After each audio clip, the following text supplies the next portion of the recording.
ocean. No, I am not in the ocean. Nice. Parker, do we get to see your face? That, you know, Chris has already talked you up. We get to actually see that you're a person, huh? Yeah. I can see your face. Okay, good. I don't know. Yeah, I hope my computer's working. Shoot, maybe it's just my connection. Sorry. Yeah, I can see it. I can see it too. All right, cool. Hey, Aaron. Good to see you. Good to see you. So I got my kiddo in the backyard playing in the water. So if you hear some yelling or some splashing going on, that's him. So I'm multitasking right now. I am too, Parker, so you're good. All right. All right. Well, maybe I need to move them. All right. Hold on. Oh, crap. Wow. Sorry, it's been one of those weeks. I just dropped a bunch of stuff. Okay.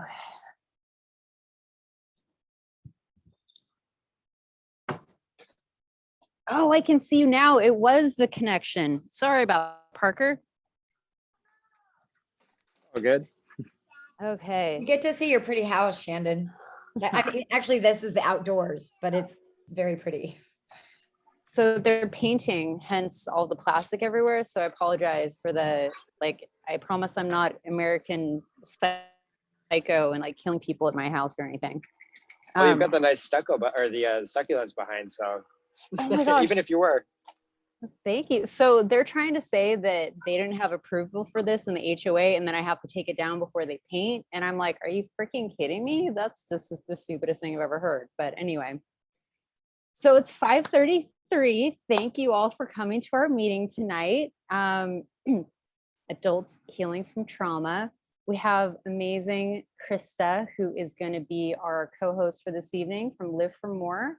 And before she goes into her spiel, I just wanted to talk a little bit about what you'd like from the group moving forward. I think this is our 7th month meeting, and we've had a lot of great co-hosts. There's been a lot of knowledge that exchanged.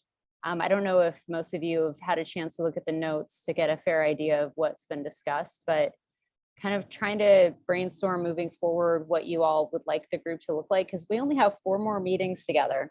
So I just want to make sure that you're getting everything out of it that you're wanting to get out of it. And also put this in like the follow-up email so that people can respond as well, just in case they don't have a chance to watch the recording. But maybe it's something we can talk about after Krista talks, or if you have any other questions. With further ado, Miss Krista from Live for More, take it away, please. I've met some of you guys, mostly just Chris and Aaron, I think, at the last ISTO. But yeah, massive thanks, Shandon, for organizing these and heading them up. I know a lot of work goes into it. And yeah, thanks for having me on today. Hopefully something that I share is helpful for the work that you guys are doing where you are. I thought I'd just quick introduce a little bit of background of who I am and what Live for More is doing, and yeah, what we're up to in the surf therapy world before I kind of crack into it. But one thing that I really want you guys to be thinking about today, and like I'd love to have a discussion about this afterwards, is how do we make the support that we're providing for our people sustainable? Because if surfing is this medicine and the connection and everything that comes along with it, we all know that what we're doing is so much more than surfing.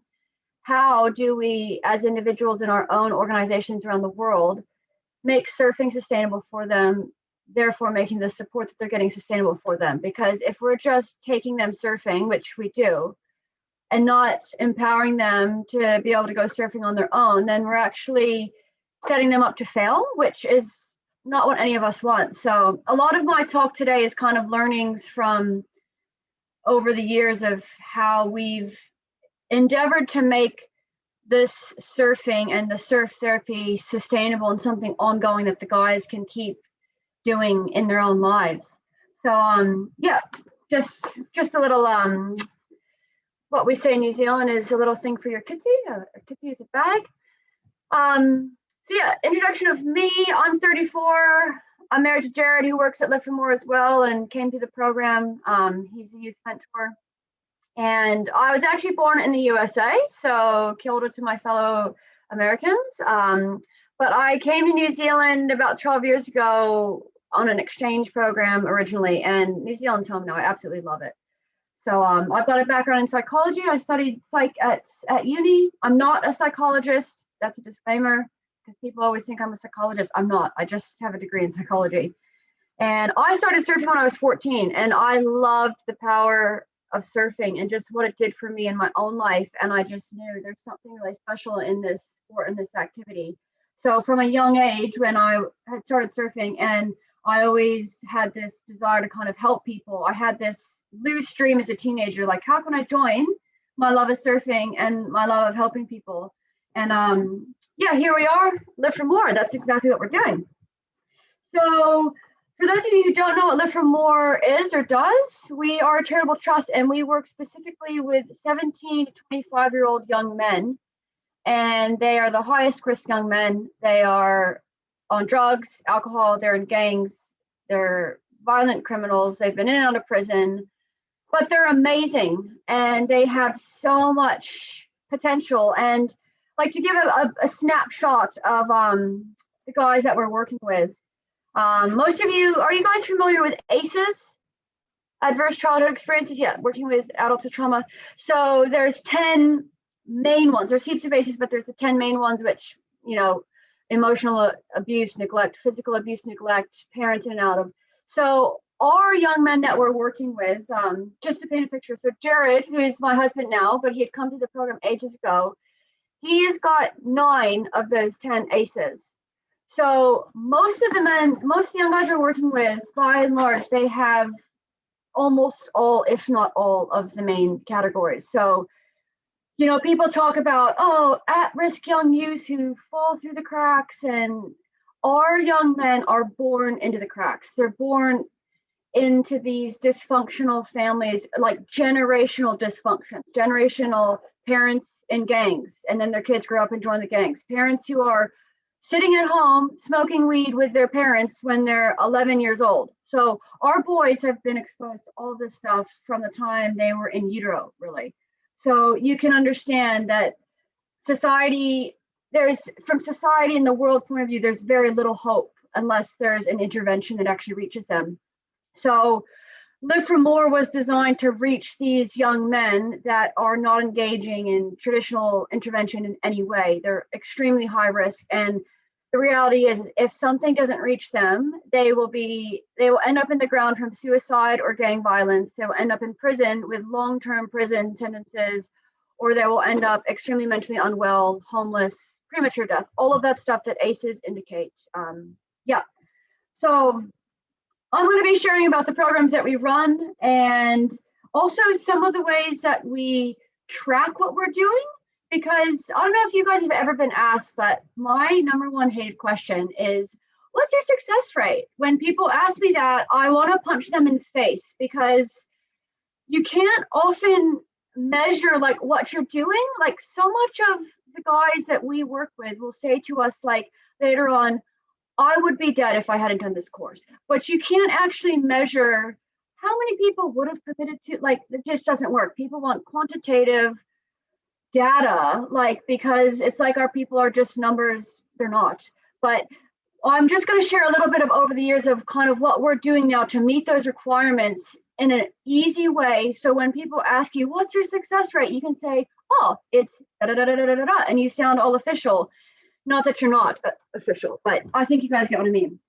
So yeah, we're going to be discussing a little bit of that, what we're doing, how we measure it, because ultimately, if we want surf therapy to be growing around the world, it's got to be shown and modeled in a professional way, or we will continue to get fobbed off as, oh, you're just taking people surfing, when it's like, frustrating. Anyway, that's my little vent.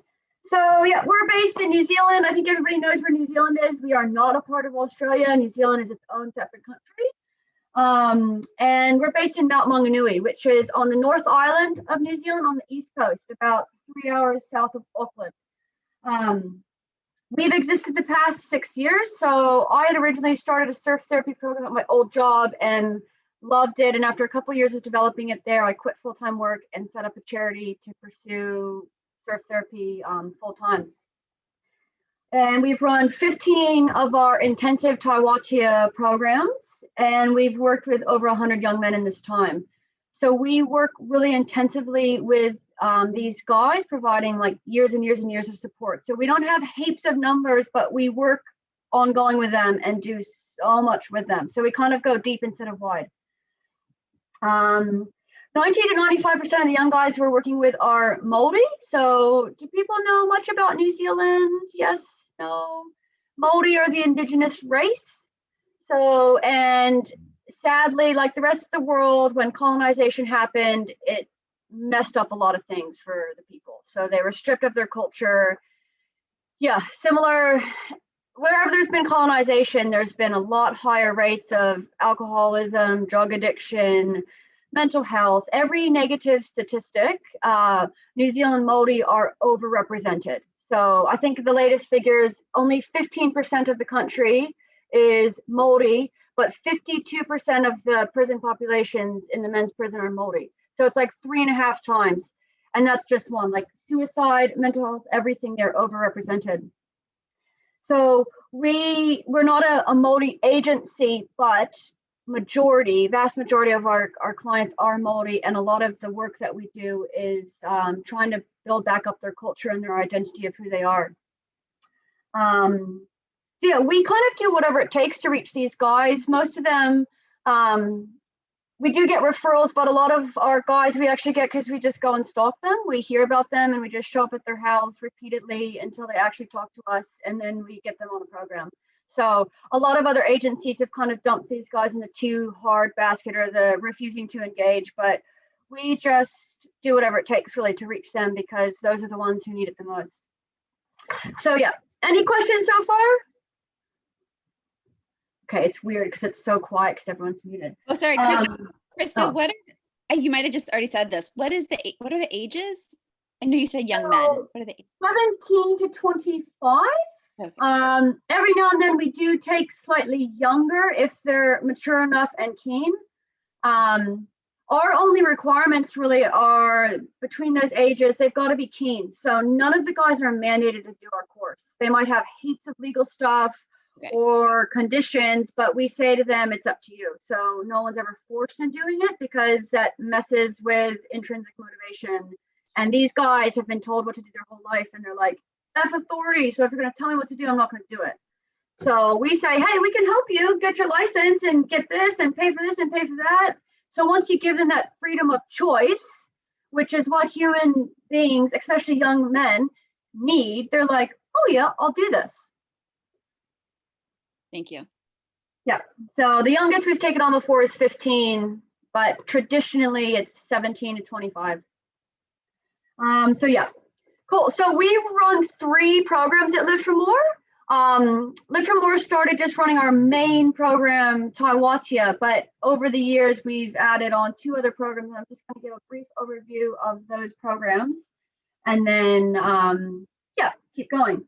So the 3 programs kind of all link in with each other. So Taiwatia, which is Waves of Freedom, that's our main intensive 9-week program. And the guys get counseling, cultural work, mentoring. They're with us almost every day. The surfing is actually only probably 10% of what we do. But that's the tool that we use to kind of hook the guys in, and then they get all this other clinical support as well. So if you think of Taiwatia sitting in the middle, that's ultimately what we're trying to get the guys on. We created a new program called Taiora, which sits just before Taiwatia and is now used as a vetting program to try to warm the guys up, engage them. If they show up once every 3 weeks, it doesn't matter. It's kind of like a process to see who's actually reliable enough to put on to Taiwatia when we're going to invest hours and hours and hours into them each week. So Taiora just uses fitness as a way to engage these guys, going for walks, going for a hike up the mount, doing gym work, boxing work, kind of things that these new guys who don't know us can kind of come and suss us out and see, oh, what are these guys like? Oh, sweet, we're going boxing. So it's just a tool to kind of build a relationship without any sort of pressure or commitment. There's no paperwork, there's no signing up. It's just come for a jam, have a feed, And if you like it, come back. And if you don't, see you later. So after they've come to that quite a few times and they're reliable, then they will actually be transitioned onto Taiwatia. So Taiwatia is, yeah, full on. We, 1 day a week, we pick the guys up and they're with us for about 8 hours all day. This is the day where we go surfing. We have a 1-to-1 ratio with our Taiwatia program. So the guys surfing all have an instructor paired up with them throughout the entirety of the program. So initially the instructor is just kind of pushing them in and teaching them how to surf. But once they're good enough to surf on their own, that person is partnered with them and just surfing with them, giving them tips, talking. So you're always kind of focusing on this young man catching good waves. So that's one part of the Taiwatia. We also do that same day we go back, we have lunch. We do an hour of cultural work. So the guys learn their pepeha, which is like their whakapapa or their family tree, their genealogy of their tribe, their land, where they've come from, where their ancestors are from, which is a really, really powerful part of their identity. And they also learn haka, and then they perform a haka at their graduation. Yep. Does somebody have a question, Shannon? Oh, I was just gonna ask, well, Parker has a question first. Go for it, Parker. Oh, I need to pull the chat up. Oh yeah, sorry. I didn't want to interrupt you, so it wasn't pertinent to get to it immediately. I was curious, with your main program, how many participants are you running at a time? Yeah. So the ideal number is 6 solid ones. We used to start with 7 or 8, but capacity wise, because there's sorry, I should have explained this. We've got 5 staff at Live for More. 3 of us are working on all 3 of the programs. So when a Taiwatia is running, we do 3 intakes a year of Taiwatia. We've found that the ideal number is 6 because in the week, Tuesday is Taiwatia, and then Wednesdays and Thursdays are one-on-ones. So I do 3 clinical one-on-ones on a Wednesday, 3 clinical one-on-ones on a Thursday. Sean does 3 mentoring one-on-ones on a Wednesday, and they flip. So we provide all the transportation as well for the guys, picking them up, dropping them off. So 3 a day was, when we've done 4 a day, it just gets way too hectic. So we have had programs of like 8 or 9 guys, but it was our capacity, it wasn't healthy. So we used to like have quite an attrition rate. Before we had Toyota vetting these guys, we would start with 8 or 9 and then 2 or 3 would drop off. But now with this pre-program, we kind of vet who's reliable enough. And like last program, we started with 6 and finished with 6. So it's kind of figuring out better ways to do things and make it more efficient. So yeah, 6 is our magic number. Yeah, feel free to pop questions up. I've got that up now so I can see them. So yeah, essentially it's a holistic program. So the guys are getting, as I said, counseling, mentoring, drug and alcohol work, support for license, CV writing, resume writing, getting into work, all of this stuff.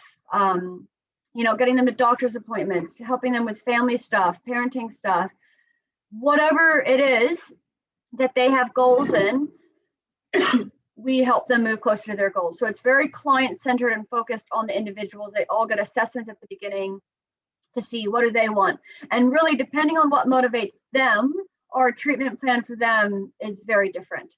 So some guys really, really want to get into work. Some guys don't. Like we don't have an agenda for them. We're really led by where they want to be going in life. And most of them have so much underlying trauma and issues that getting a job is like a year away. It's not going to happen overnight because some of these guys, they can't even look you in the eye or talk to you when you first meet them. Like their self-worth and their self-esteem is so low because they've never been properly loved and encouraged and taught that they're a valuable human being by their parents growing up because they've been beaten and sworn at and talked down to.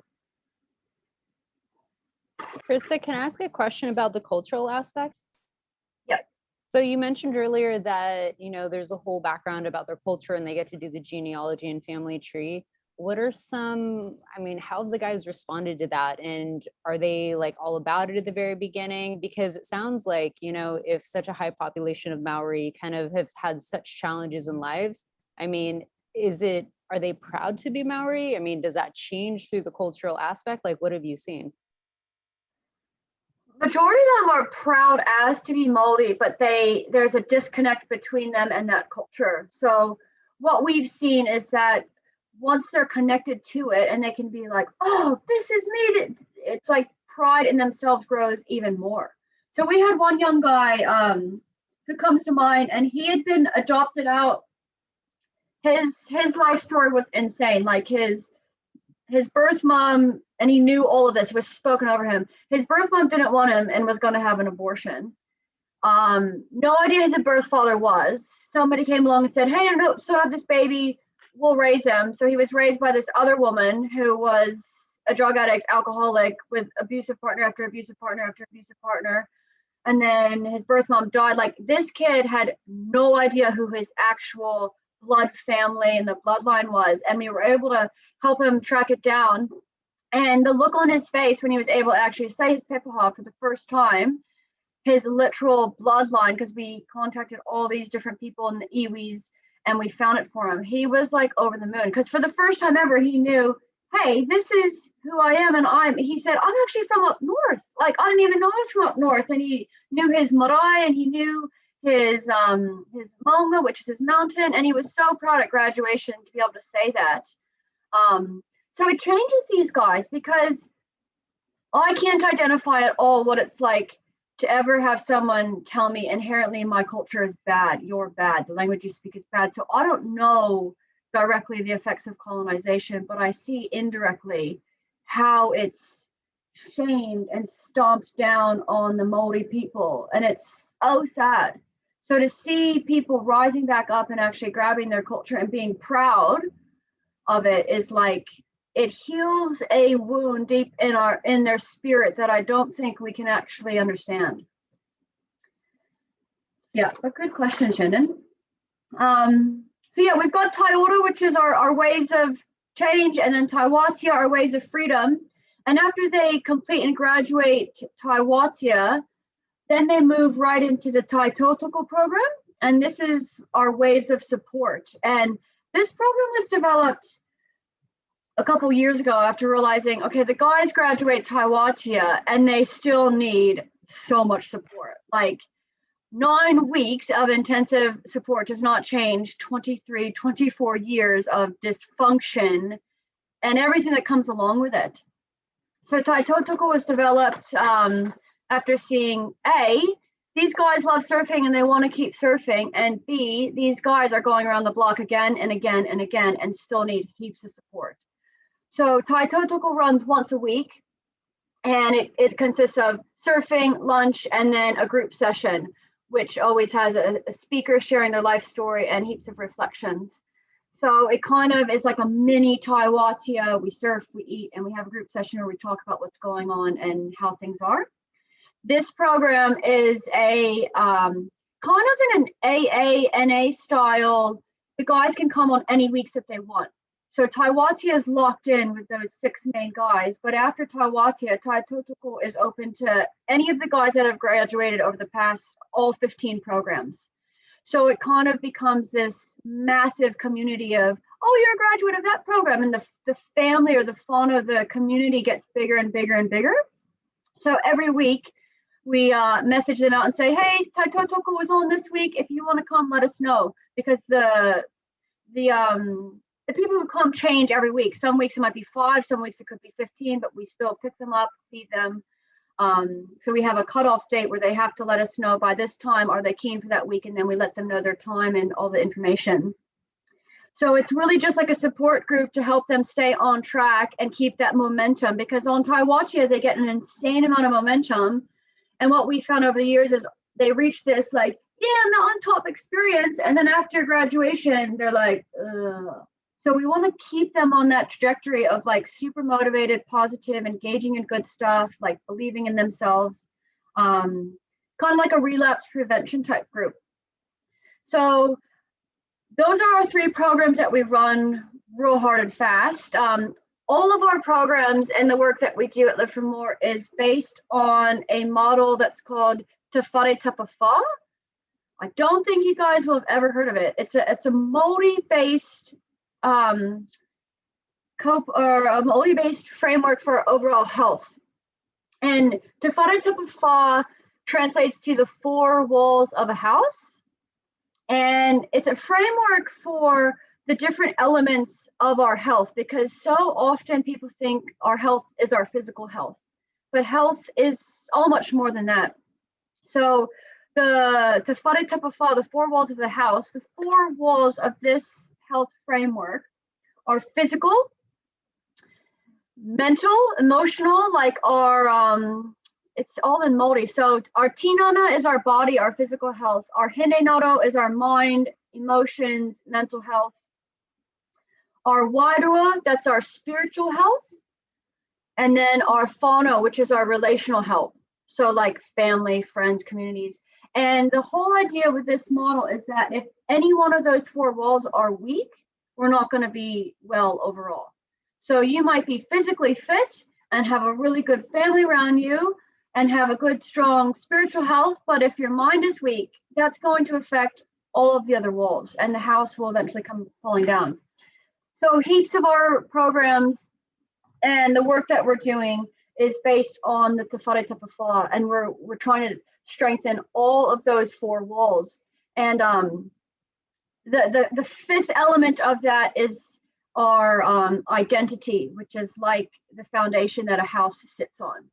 So if you don't have a strong foundation in life, you don't have a strong identity of knowing who you are, then any house that you build is not going to be strong.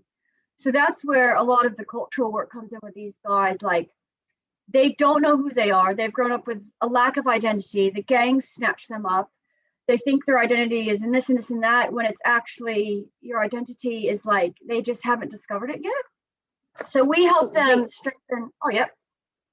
Sorry, so I just wanted to mention, so here in the US, I don't think we're aware of how prevalent gangs are. Could you speak to that a little bit? So they're really grasping kind of what, culturally, okay.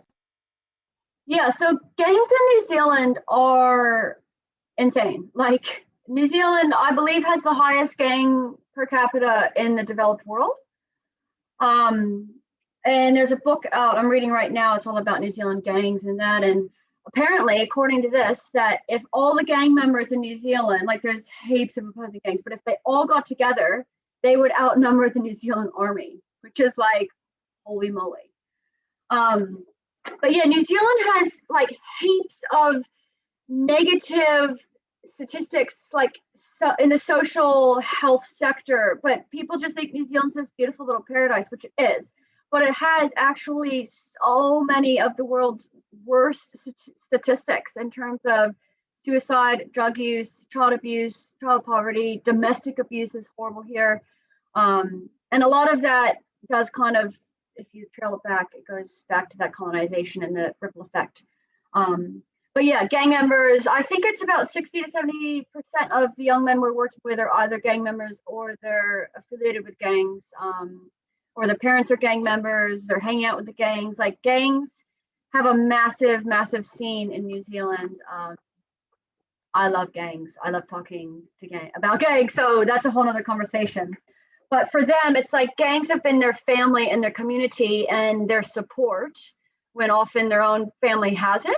So even though it's like messed up and not healthy support, it's like, if somebody's going to give you a place to live and food and money, of course you're going to be loyal to them. So yeah, most of our boys are caught up in gangs. Yeah, a lot of gang tattoos. Jared was involved with the gang before. He's left the gang now, but like heaps of the young ones coming through are affiliated to the gang that he wasn't. So it's the gang culture in New Zealand is shocking, but we try to replicate that in a healthy way as well. This is a bit of a tangent, but do gangs in America have like patches, or have you heard of gang patches in New Zealand when you've seen photos? So Yeah, pretty much different colors. Yeah. Okay, yeah, they've got colors, they've got rags. So in New Zealand, gang members get patches, which are like leather vests or jackets that they wear with a massive thing on their back. It's technically illegal to wear them in public, but they do. Like, you can't travel with it. It's considered illegal. Yeah, an illegal item. If you try to fly from New Zealand to Aussie with a patch, you'd be arrested. And what we've done is created like a Taiwatia patch and the guys get hoodies. I'm actually wearing, oh, this is good. I'm wearing it. Can you guys see this? I don't know if you can see that, but we've tried to replicate that culture. And the guys, when they get to a certain amount of points, because we've got an internal positive reinforcement point system, they earn these hoodies. And we've literally had guys say to us, like, or we overhear in their conversations when they're getting dropped off, like, yeah, I'm chucking out my other fucking patch and I'm just wearing this now. Like that shift of, oh, I don't want that other patch. Those guys can stuff it, and I'm going to wear this. And like they wear it with pride, and they'll see other guys wearing these around town who they don't even know, but it will connect them to those guys. So it's like trying to create that culture of you're one of us, and you've earned this healthy patch, and you're part of our family. So yeah, great question. Gangs in New Zealand are all over, but it's not like a threat or a danger. Like they're just lovely people, and if you're not instigating something, like they're just humans. So yeah, that's a type of flow model, like working from a real holistic point of view, because there's no point in addressing one of those and the rest of the houses. You know, if you had a house with 3 walls, you're still going to be freezing and wet if the storm comes. All right, so outcomes. I would love to hear from you guys after this as well, like if and how you guys track outcomes, because initially we didn't track that much. And some of our bigger investors and funders, like these are just private donors, people who have given, they want to know, like, how are you measuring what you're doing?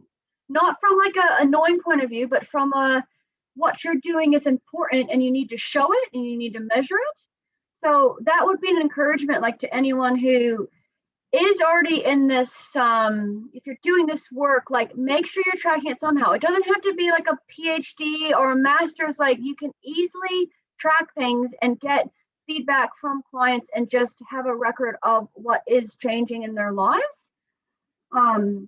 So we've got a new guy on board at our team, Dave, and he's been with us a year and a half now, but he's our operations manager, and he's been amazing because he's come in and said, we do all of this stuff and this is great, but we can't just be like, oh, he's happier. Like we actually need to pin down what are our outcomes. So we had a massive, like this is months and months and months of work, but essentially we've broken it down into 3 categories. So if you can pin down like, what do we do overall, and break into 3 categories. And then within those categories, we have indicators, and those are the specific things that we actually track, which then give an outcome. Hopefully I'm explaining this well. I haven't actually explained this before. But our 3 outcomes that we track, the first one's really easy. It's graduation. So it's completion of Taiwatia. That's yay or nay. And for us, our graduation outcome, that rate is 85%. So 85% of the guys who start with us actually graduate, which for this demographic is like amazing, because normally it's about 40 to 50%. So that's quite a simple one. Our second outcome is cultural identity and knowledge. So they're getting more onto it with their cultural identity and knowledge. And it's not just Māori, it's whatever culture they bring. Some guys, we do have a small amount of other ethnicities, and we still connect them with that culture and where they come from. And for that, we've got 3 indicators. So these are feeling more connected to their culture, researching, so learning, and then publicly saying their pepeha. They say their pepeha at graduation, and then learning and doing a haka publicly. So they learn a haka on the program and they do the haka at graduation. So these are very easy. Staff members are able to say, yes, he's done that. Feeling more connected to culture, that's a simple yes or no question. So what you guys will see is most of these are self-reflected. The guys fill out surveys afterwards, like, do you feel more connected to your culture since doing Taiwatia? Yes or no? Like, it doesn't have to be a statistically proven scale, like the scale of, like, that gets really intense really quickly. If you can collect your own data, just, hey, did you enjoy learning to surf? Yes. Do you feel more positive after surfing? Yes. Like, you can actually get data that can be used for outcomes. And when people say, what is your success rate? You can say, oh, actually 100% of our participants say they're happier after they're surfing. Like, you can get really good stats and data from these things. And then our third outcome, which is pretty huge, and oh, sorry, there's two more. We've got four main ones. These last two are massive ones. So pro-social and life skills development, a real general term for 10 indicators, which is learning to surf, reduction in drug and alcohol use, staying out of prison, steered away from the gang life, reduction in crime, registering with MSD, which is like the benefit or social welfare maybe in America. So getting a legal income, not selling drugs, completing a CV, obtaining their driver's license, being on track with probation, with their community work hours. And again, all of these are relatively easy to monitor because it's self-reflection. Like, has Tawachi helped steer you away from the gang life? Yes or no? It doesn't have to be some research analysis coming in and doing hard out research. And then the fourth outcome that we're tracking is overall mental health and well-being. And again, this has heaps of indicators, 10. So increase in self-belief, confidence, resilience, a positive outlook on life, life satisfaction, motivation for change, feelings of peace, and then a reduction in suicidal thoughts and ideology, reduction of self-harm, reduction in anxiety. So again, self-reflected, the guys fill it out. It's anonymous, they don't have to put their name on it, but we know who it is too. And we track these then in our CRM. So then it spits out nice numbers and graphs and all those things that funders like. But I didn't realize until much later on that you can actually very easily get these outcomes, because people would always say, what's your success rate? And I'm thinking in my head, bro, I don't care about a success rate. Like, every single young man who comes to this program, his life has changed for the better. So our success rate is 100%. That's all I care about.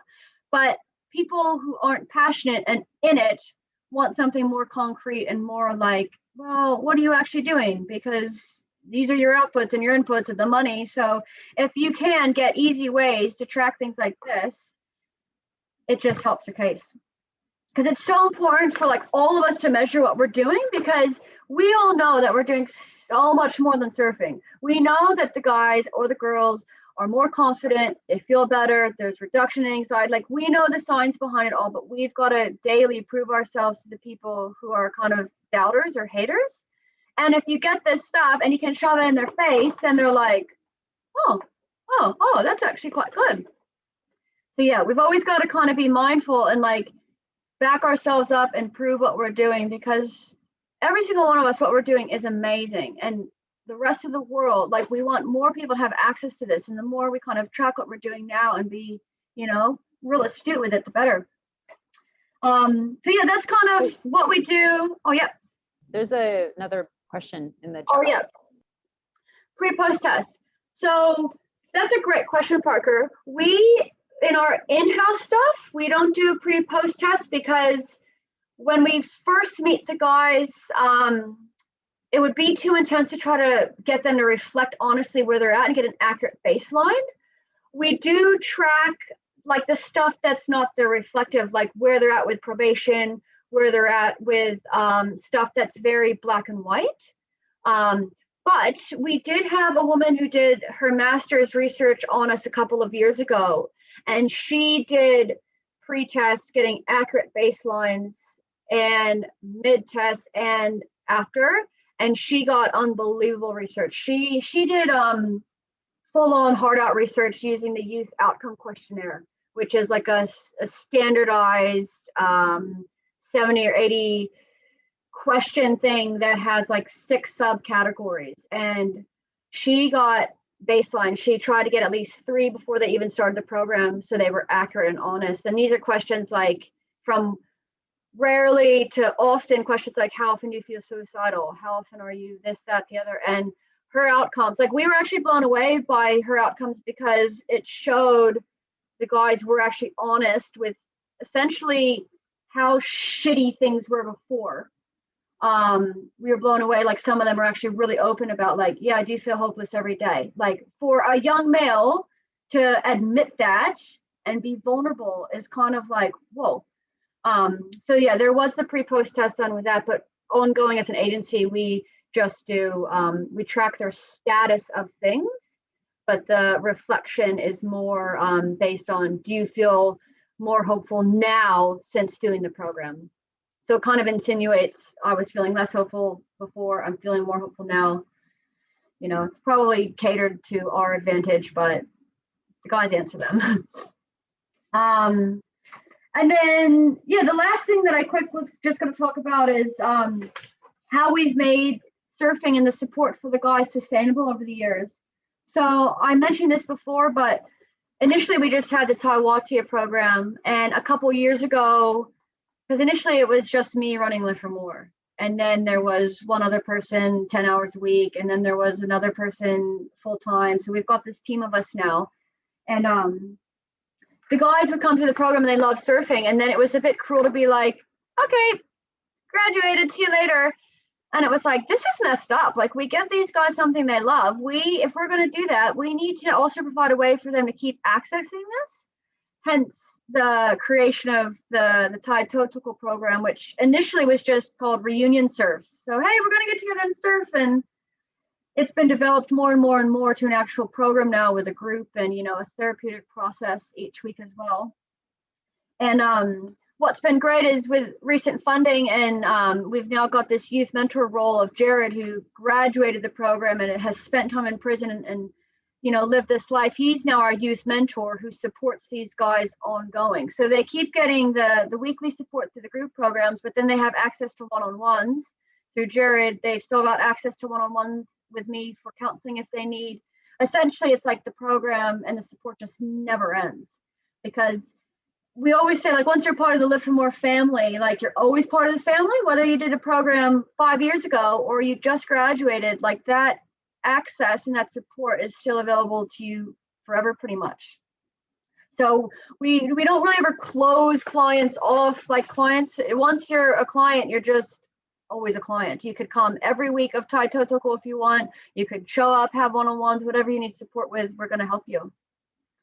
So that was one way of kind of allowing, how can these guys keep surfing? But we wanted to take it a step further, because we don't want the guys to be like reliant on Live for More to surf forever. So we were like, how can we get these guys their own surfboards, like, when they actually are good for it? And we designed a point system, and the guys get points for everything that they're supposed to be doing, and they get rewarded essentially for you know, showing up, attending. If they do their community work hours, finish probation, they pass drug tests, they get all of these points. And as they reach different levels of points, they get things like this hoodie, they get hats, they get gears. And the ultimate prize when they've hit 250 points is their own surfboard. So we have donors who give money to fund us getting surfboards, and we get the surfboards at cost. And they're foamy surfboards. They're not like little surfboards that they won't be able to use. They're similar to what they've been riding with us.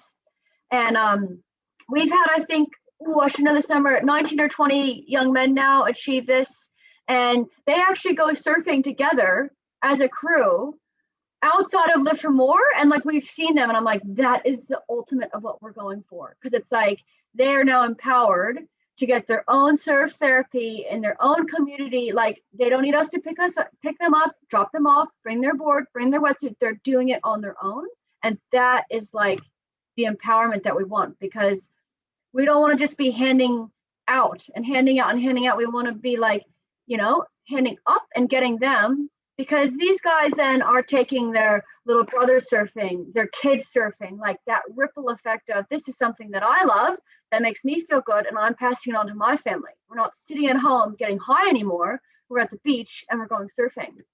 So yeah, ultimately it's like, that's one thing that I'm real passionate about is like, how do we get that ripple effect going, like with the participants that we're working with? And I know you guys are all doing kind of different things, but how do we make it accessible to them and empower them to be doing this on their own when they're ready, so they don't need us and need our organizations? Because that's like great in the short term, but long term it's just not sustainable. So yeah, that's probably me. Would love to hear more from you guys, like what you're doing, or like thoughts or ideas, because that's how it all starts. Krista, this is Erin. So we have Waves for Women, and this is just our third season, but I like I think I understand like the rationale of like doing the pre-group, like to kind of get that commitment before people jump into like the 9-week program. But I love the after, I call it like aftercare, like in my social work like voice, just because I feel like in our population it's not that same level of trauma. I mean, it's really across the board when we're working with like the women that we serve, but I do feel like there's something about bringing people in, and then we'll work, and ours is only 4 weeks right now, but what I work with them, what we work on doing is one, like exposing them to other outdoor based programs, just because our funding's pretty small right now. And so, but we have so many like other cool programs here. So I'll refer to like the trauma informed yoga, or like the boxing program, or like just the other organizations that I know or that I'm learning about that kind of offer that if we can't offer it. But I really think like that, what you said about the community piece, because what every woman that fills out an intake form, I really think across the board that's come through our program, when I ask what they want to get, they say community, like connection and community. And so for us to say like, oh, come for 4 weeks and develop some bonds and like get vulnerable and like make some relationships, and then to just say we're done is not okay. So I think, so for us, we're just, I mean, and I think it's amazing that you guys are doing like the extensive amount of work, because I think for us, I'm like, we'll be happy if we can do like a once a month meetup. Like I will be super psyched. The once a week is unbelievable. Like what you guys are doing just ongoing is amazing.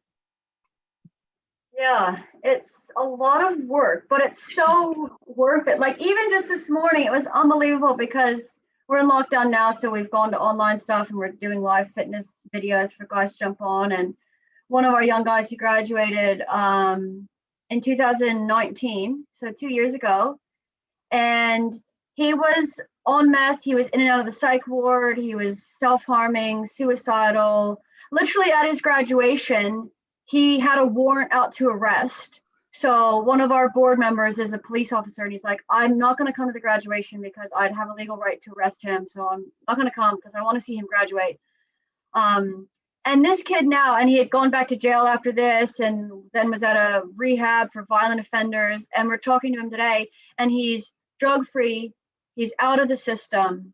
He's at home with his 5-month-old son, being a father, like loving life. And it's just like, if we look, like our guys never go lineal. Like it's not like, oh, they do the program and they're going great. It's like, actually, it's quite the opposite. Like our guys, yeah, they do the program and they're going great. And then 9 times out of 10, they actually go back and are worse than they were before the program. But it's like they can't unsee and unknow what they learned on the program. So they go back to their old life, and then they're like, yeah, actually this sucks. I can't really have the best of both worlds.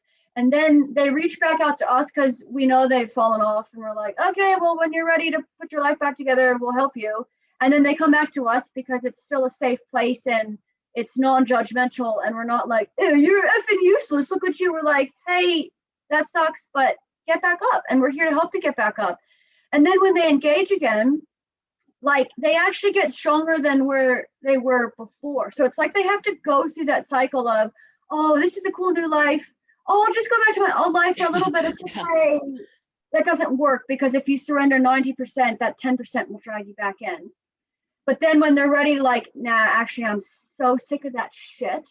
Yeah. Then it's like the goodness. And that actually happens on Untitled.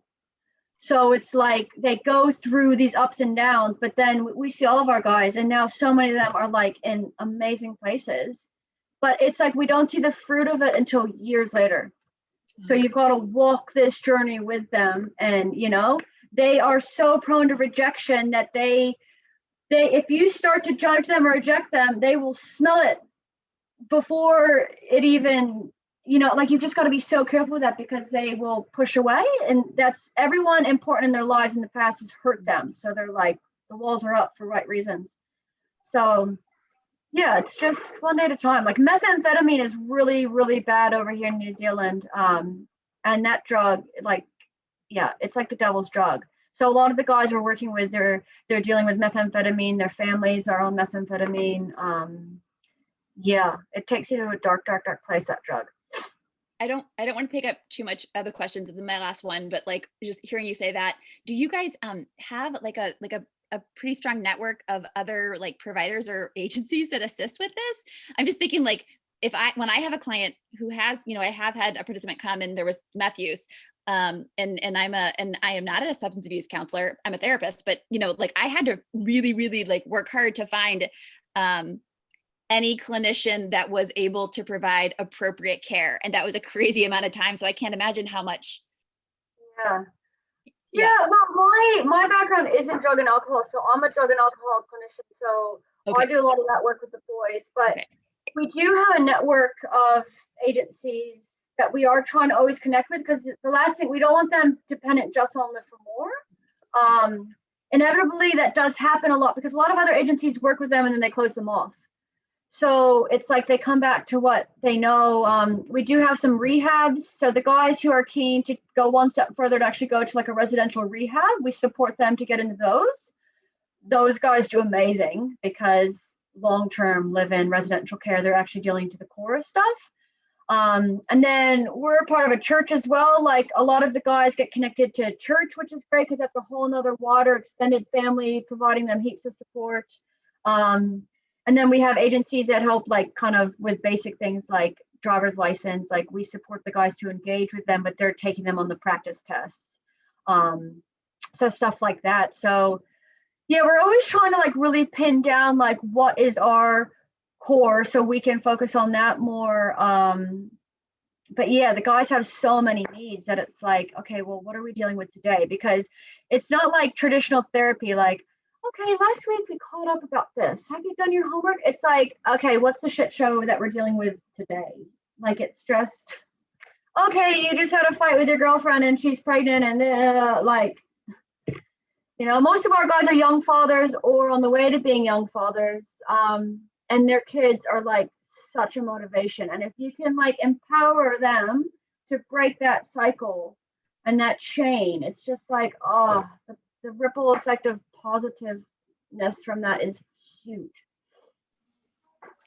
I really appreciate all of the very intentional anchor points that you have that tie back to building and establishing and reflecting on community, whether it be from just the genealogy piece and like going back to that, because that taps them right back into like the sense of family and sense of larger cultural connection with their community, to the four walls that you were describing, to providing them with additional resources, with also the weekly opportunity for them to reconnect. Because I think that reflecting on so many other programs, not only just surf therapy programs, other programs I've worked with in the past, it's just like people who do really well are really well connected with their community and have that sense of safety and connection.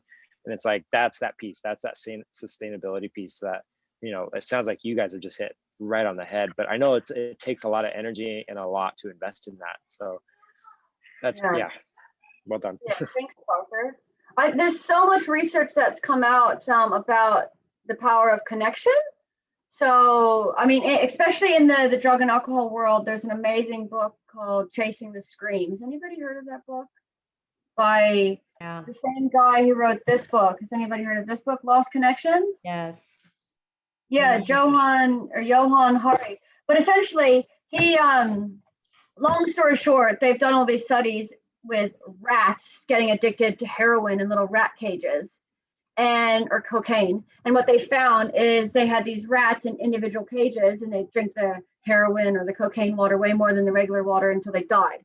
But then they had a bunch of rats in a community of all these other rats with each other and toys, and they can have heaps of rat sex and play with their friends and everything.